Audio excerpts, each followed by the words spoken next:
Are you a professional who wants to become a more effective leader? Then get ready for daily tips from the coach with the experience and inspiration to help you succeed in any leadership situation. You're listening to the Meeting Leadership Podcast with Gordon Shepherd.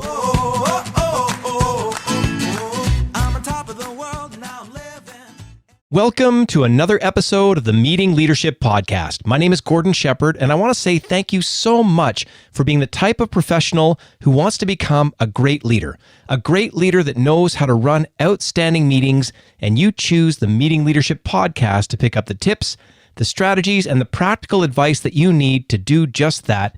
It is really, honestly, great to have you here. And to kick off the show, please tell me if you can relate to this. You are a leader who is saying the same things over and over again, and you really kind of feel like people just aren't getting it. Well, here's what I can say. You actually can't over-communicate enough. And while that might be really, really frustrating, you have to be in a position as a leader to really go over and over again until you absolutely know for sure that people are taking on the message that you're trying to send to them. And one of the stories that I can share to confirm that over-communication is absolutely necessary comes from a time when I was working as a manager of creative services and marketing, and we were producing commercials for clients. Now, what would happen is those commercials would go on air, but often they weren't successful for like 6 months, 12 months, 18 months. But the clients, they were really excited because they had, paid for production and they got them on air. They wanted to see something happening in the first month. Well, the reality is it takes a long time for messages to register. In fact, if you look at sort of those basic premises of marketing, it could be as many as 7 to 14 times for someone to actually hear a message, to actually get it to sink in. And it's no different for you and the team that you're leading during meetings. And I honestly hope that you can keep that wisdom in mind as we dig into part 5 of our 5-part series called How to Create an Effective Team Meeting Agenda. Now, in the other 4 parts leading up to today, we've really been giving you a lot of tips and suggestions about how to re-envision your agenda. Turn it into something that people want to read before the meeting, turn it into something that during the meeting is really well used and makes your meetings highly productive, and something that also creates a lot of accountability after the meetings. And if you haven't got it yet, please take a moment to download the free PDF that explains the agenda acronym that we explained in the other 4 episodes, and it's available at meetingleadershipinc.com/71 download. That's meetingleadershipinc.com/71 download. And because I know that so many of you are action takers, you've actually listened to the other episodes, you've learned the agenda acronym, you've put those things into your agendas, and now you've created essentially an agenda masterpiece. Well, today's episode is going to really help you to over-communicate the great information that you've got in that agenda so your team really absorbs it and really starts to do something about it.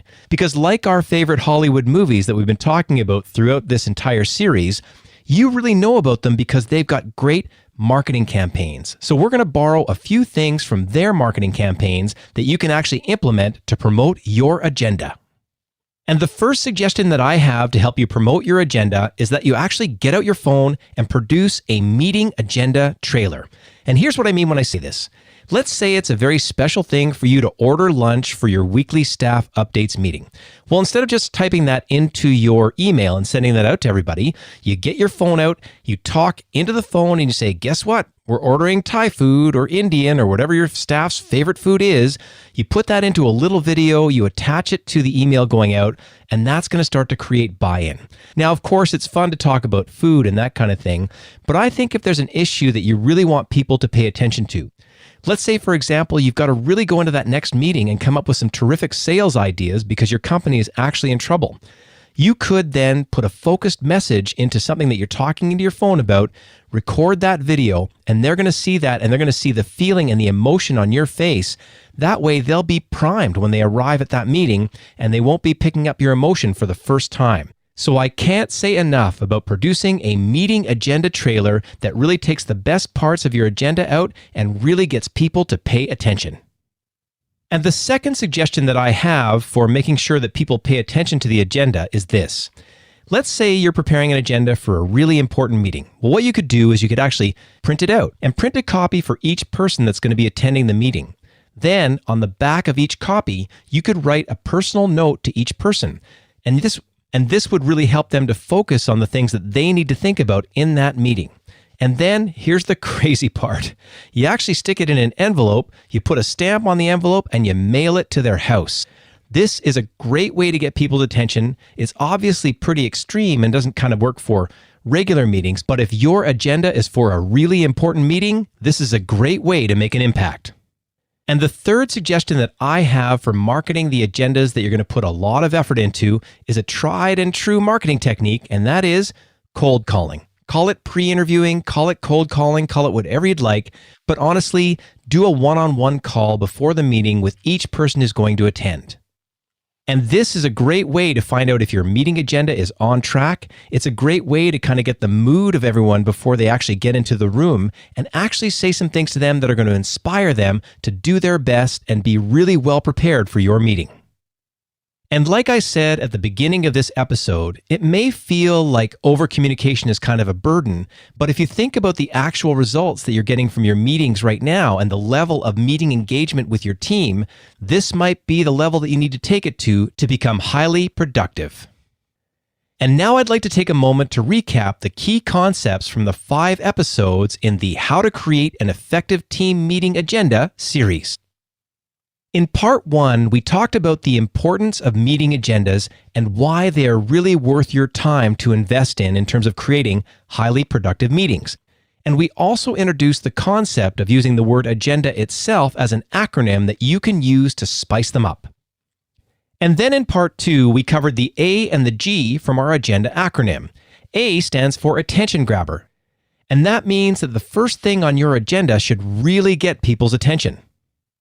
And the G from our agenda acronym stands for great goals. And what I mean by that is you need to start using some adjectives and really not writing boring language into your agendas, but put something in there that people actually want to read. And then go the extra step and start to pull some of the inspiration from your strategic plan and get the language from there incorporated into every agenda that you produce. And then in part 3, we introduced the E and the N. The E stands for excitement, and that means you put an inspirational quote on there, something that somebody's done really well, but really broadcast it right there on your agenda to create excitement in your meetings.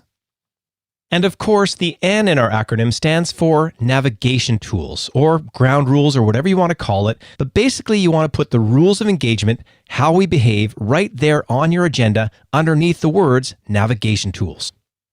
And then in part 4, we got on to the D and the A from our acronym.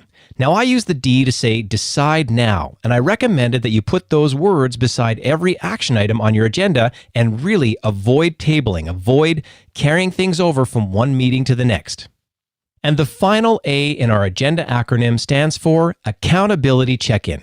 Now, as a facilitator or a meeting leader, you can go to each person at the end of any meeting and you can say, given what we talked about here today, what are you going to do and when are you going to do it? And then I recommended that you take that information and you record it on your agenda and you bring that back to your next meeting to create a higher level of accountability. And because I really understand how much effort it takes to create a great agenda, and I know that you've put that entire acronym into action, I created part 5 of the series that we just went over in this episode today to give you the marketing ideas that you need to over-communicate every aspect of your agenda to make sure that your people are aligned and they're carrying your message forward in the best way possible. And if you'd like to go back and check out part 1 in this series, then visit meetingleadershipinc.com/71. That's meetingleadershipinc.com/71. And like I've been saying throughout the week, what would happen if every one of your meetings felt like your favorite Hollywood blockbuster movie? Like Star Wars, Iron Man, The Wizard of Oz, or maybe even Titanic. Wouldn't it be worth preparing and promoting a blockbuster meeting agenda to make that happen? And what would happen if you made every meeting outstanding? The results would be things like higher profits. Your team would be more satisfied. You might impact the entire organization with your great meetings, and ultimately that will flow through and have a really positive impact on your customers and your community.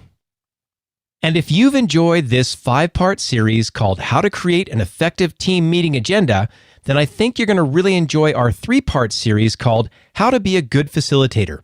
And you can get part 1 of that series by going to meetingleadershipinc.com/44. And I also want to let you know that this episode of the Meeting Leadership Podcast is brought to you by the Meeting Leadership Academy. Now there you're going to find great live training options for your team, but you're also going to find online course title options like this: How to Be a Good Facilitator, How to Create an Effective Team Meeting Agenda so you can go deeper in that online course setting, and how to connect your meetings directly to your strategy, and there are more courses arriving all the time. And if you'd like to check it out, then visit meetingleadershipinc.com/academy. And as always, thank you so much for listening, and we'll see you tomorrow for another episode of the Meeting Leadership Podcast.